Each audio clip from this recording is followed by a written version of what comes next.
বাবা, ছি ছি ছি ছি ছি ছি, আবার আমি তোমাকে ধাক্কা মারলাম। ব্যাপারটা কি? এতদিন তুমি আমার পেছনে ধাক্কা মারছিলে, এখন তুমি আমার সামনে ধাক্কা মারছো।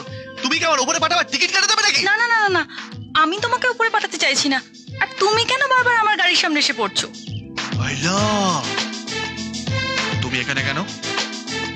এটাই তো আমি জিজ্ঞেস করতে চাইছি, তুমি এখানে কেন?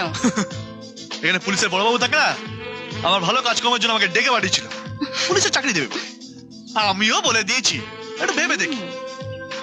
ও, তুমিও এখানে চাকরির জন্য এসছো? কোনো চিন্তা করো না, তোমার চাকরি আমি পাইয়ে দেবো। বড় অবস্থাতে আমার সেটিং হয়ে গেছে। Good morning madam. Good morning.